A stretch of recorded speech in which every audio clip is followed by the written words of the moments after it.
আজিৰ দিনটো অসমীয়া জাতিৰ বাবে এটা অত্যন্ত পবিত্ৰ দিন। আমাৰ মনত আছে 2021 চনৰ 25 ফেব্ৰুৱাৰী তাৰিখে বৰদোৱা সত্ৰৰ পৰা আৰু সকলোৰে উপস্থিতিত ভাৰতবৰ্ষৰ মাননীয় গৃহমন্ত্ৰী অমিত শ্বাহ ডাঙৰীয়াই মহাপুৰুষ শ্ৰীমন্ত শংকৰদেৱ আবিৰ্ভাৱ ক্ষেত্ৰৰ আধাৰশিলা স্থাপন কৰিছিল। আপোনালোক সকলোৱে জানে এই ভূমিত য'ত আমি মহাপুৰুষ শ্ৰীমন্ত শংকৰদেৱ আবিৰ্ভাৱ ক্ষেত্ৰ নিৰ্মাণ কৰিছিলো, এই মাটি কোনে দখল কৰি আছিলে? অচিনাকি মানুহসকলে এই মাটি দখল কৰি আছিলে।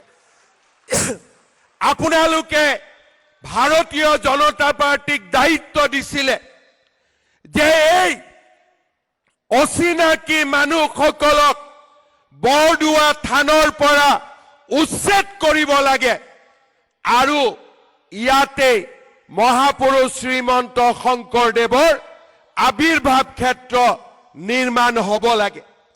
আজি আমি আপোনালোকক জনাবলৈ পাই আনন্দিত যে অকল অসমৰ ভিতৰতে নহয়, দেশৰ ভিতৰতে এখন অত্যন্ত আধ্যাত্মিক দৃষ্টিভংগীৰে নিৰ্মাণ কৰা আজি মহাপুৰুষ শ্ৰীমন্ত শংকৰদেৱ আবিৰ্ভাৱ ক্ষেত্ৰ কেন্দ্ৰীয় গৃহমন্ত্ৰী ডাঙৰীয়াৰ কমলৰে উদ্বোধন কৰা হ'ল।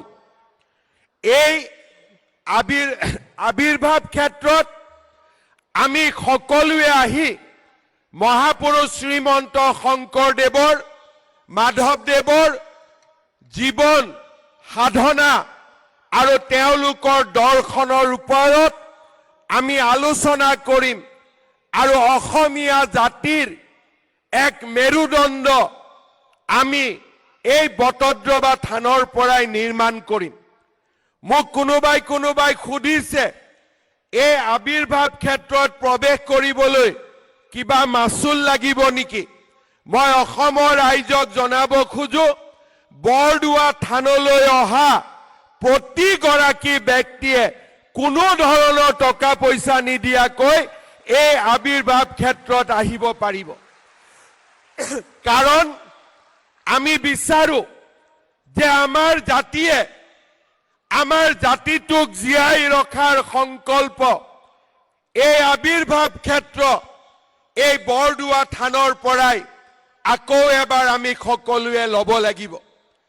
মই বাৰে বাৰে ৰাইজক কৈ আছো যে ৰাইজ, অসমীয়া জাতি আজি সংকটেৰে পৰিপূৰ্ণ। চাৰিওফালে আমি এচাম মানুহৰ দ্বাৰা পৰিবেষ্টিত হৈ আছো যিসকলে শংকৰ আৰু মাধৱৰ জীৱন দৰ্শন বুজি নাপায়।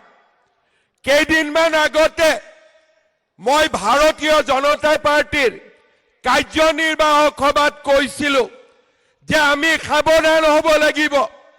আমি সকলোৱে বুজি পাব লাগিব যে আমাৰ গুৰু শংকৰ আৰু মাধৱ আছিল, শংকৰ আৰু আজান ফকীৰ নাছিল। আজি আমাৰ সেকুলাৰিজিম কৰা ব্যক্তিসকলে মহাপুৰুষ শ্ৰীমন্ত শংকৰদেৱৰ লগত আজান ফকীৰক সংলগ্ন কৰে।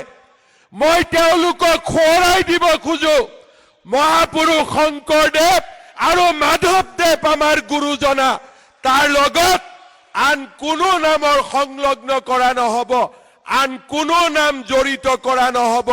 শংকৰ মাধৱ আমাৰ জাতীয় জীৱনৰ প্ৰাণ প্ৰতিষ্ঠাতা আৰু সূৰ্য আৰু চন্দ্ৰ থকালৈকে শংকৰ মাধৱ আমাৰ গুৰু দুয়োজনা আমাৰ মাজত জীয়াই থাকিব। শ্ৰদ্ধা ৰাইজ, আপোনালোকৰ আশীৰ্বাদত আমি এখন চৰকাৰ গঠন কৰিছিলো, যি চৰকাৰে প্ৰধানমন্ত্ৰী ডাঙৰীয়াৰ আশীৰ্বাদত অসমলৈ বিকাশৰ এক গংগা নমাই আনিছে। কিন্তু আমি বিশ্বাস কৰোঁ যে বিকাশৰ লগে লগে আমাৰ জাতিৰ পৰিচয়ও থাকিব লাগিব, জাতিৰ অস্তিত্বও থাকিব লাগিব। যদি জাতিৰ পৰিচয় নাথাকে বিকাশৰ কোনো মূল্য থাকিব নোৱাৰে। বিকাশ আৰু জাতিৰ পৰিচয় যেতিয়া দুইটা একেলগে যাব, অসমীয়া জাতি বিশ্বৰ ভিতৰতে এটা মহাজাতিলৈ ৰূপান্তৰ হ'ব। সেইবাবে আজি আমি যোৱা 5টা বছৰ 10টা বছৰ নিৰলসভাৱে কাম কৰিছো।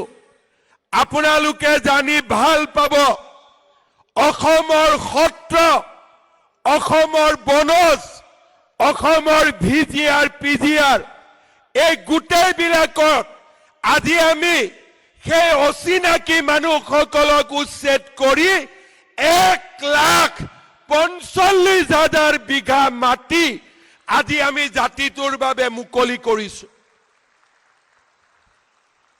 সংখ্যা কিমান? 1,45,000 বিঘা। কিন্তু এতিয়াও কৰিবলৈ বহু দূৰ বাকী আছে। আৰু আমি আপোনালোকক প্ৰতিশ্ৰুতি দিছো যে যেতিয়ালৈকে আমাৰ দেহত শক্তি থাকিব, এই অচিনাকি লোকসকলক আমি শান্তিত অসম ভূমিত থাকিবলৈ নিদিওঁ। এই সংকল্প আজি বৰদোৱা থানৰ পৰাই মই ল'ব বিচাৰিছো। শ্ৰদ্ধাৰ ৰাইজ, আমি জাতিক নিৰ্মাণ কৰিব লাগিব। আমাৰ জাতি মহাশক্তিত পৰিণত হ'ব লাগিব।